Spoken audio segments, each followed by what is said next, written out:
Salam jumpa untuk kita semua dalam renungan harian hari ini 25 Mei 2023. Nas yang mau bersama-sama kita renungkan berdasarkan Almanak Nas Gereja Kalimantan Pengelis Yohanes 7 ayat yang ke-37 sampai dengan ayat yang ke-44. Dan saya mau membaca ayat yang ke-38 saja untuk kita pada saat ini. Barang siapa haus, baiklah ia datang kepadaku dan minum. Barang siapa percaya kepadaku, seperti yang dikatakan oleh kitab suci, dari dalam hatinya akan mengalir aliran air hidup. Saudara-saudaraku yang kekasih, di dalam Tuhan kita Yesus Kristus, air merupakan sesuatu yang sangat penting dalam kehidupan makhluk hidup. Tanpa air, manusia, hewan, dan tumbuhan akan lelah, kering, atau layu, dan lama-kelamaan akan mati. Air merupakan sumber kehidupan bagi setiap makhluk hidup.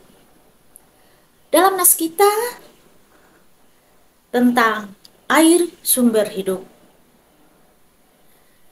Pondok Daud yang dilaksanakan selama 7 hari adalah salah satu hari raya besar orang Yahudi. Mereka meninggalkan tempat tinggalnya untuk menempati pondok yang mereka dirikan dari daun dan ranting. Pada pesta puncak hari raya tersebut akan diambil air dari kolam Siloam dan membawanya ke Bait Allah. Hari raya ini adalah perintah Tuhan kepada mereka untuk mengingat perjalanan nenek moyang mereka di padang gurun. Walaupun nenek moyang mereka menyusuri padang gurun yang tandus, tetapi Tuhan tetap menyertai dan mencukupkan kehidupan mereka. Walaupun di padang gurun tidak ada sumber air, tetapi dengan kuasa Tuhan tetap memberikan mereka air untuk kebutuhan hidup mereka. Maka pada pesta puncak perayaan Hari Raya Pondok Daun itu, ketika mereka membawa air ke Bait Allah, maka disitulah Tuhan Yesus berseru kepada orang banyak, barang siapa haus, baiklah ia datang kepadaku dan minum. Barang siapa percaya kepadaku, seperti yang dikatakan oleh kitab suci, dari dalam hatinya akan mengalir aliran air hidup. Seruan Tuhan Yesus ini hendak menjelaskan kepada kita bahwa setiap orang yang percaya kepadanya, maka mereka akan ada aliran air hidup. Bahwa air kehidupan itu sungguh benar-benar ada. Air kehidupan yang menyertai nenek moyang mereka itu ada di antara mereka.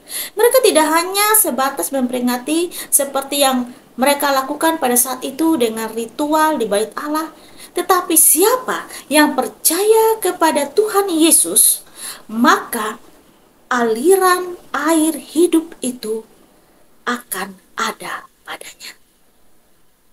Nah, dalam nas kita bahwa aliran air hidup itu adalah Roh Kudus yang akan dicurahkan kepada setiap orang percaya kepada Tuhan Yesus.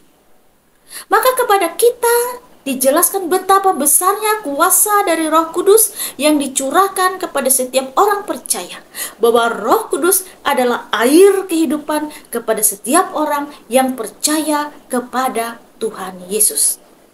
Seperti perjalanan umat Israel di padang, sekalipun situasi padang gurun yang tidak memungkinkan mereka untuk hidup, namun ada kuasa Tuhan yang menyertai perjalanan mereka. Maka demikian juga dalam kehidupan kita di dunia ini, dengan berbagai tantangan yang harus kita hadapi, kita percaya bahwa kita dapat menjalani kehidupan kita hingga saat ini bukanlah karena kekuatan dan kemampuan kita, tetapi ada kuasa Tuhan yang memampukan kita, yaitu Roh Kudus yang diam dalam diri kita. Roh Kudus adalah sumber air hidup yang senantiasa menuntun kita dengan memberikan kita hikmat, penghiburan, dan sukacita. Mungkin kita tidak menyadari dan kita tidak tahu persis bagaimana kuasa Tuhan melalui Roh Kudus bekerja dalam diri kita. Tetapi seperti yang dikatakan oleh Tuhan Yesus, bahwa Roh Kudus itu adalah seperti aliran air yang senantiasa mengalir dalam diri kita tanpa henti. Tidak mudah bagi kita untuk hidup mengalir bersama Roh Kudus, karena kita memiliki kecenderungan untuk memberontak dan menuruti keinginan daging kita. Dalam Matius 26 ayat yang ke-41, roh memang penurut, tetapi daging lemah. Roh Kudus adalah penurut, tetapi daging kita adalah pemberontak. Karena itu kita harus meningkatkan intensitas hubungan kita dengan Tuhan melalui doa dan perenungan akan firman-Nya. Sehingga kita makin bertumbuh menuju kedewasaan rohani. Saat dimana manusia, roh kita akan lebih muncul daripada manusia jasmani. Pada saat itulah kita akan hanyut dan tenggelam di dalam sungainya Tuhan. Langkah kaki kita pun akan mengikuti kemana Roh Kudus menuntun dan membawa kita.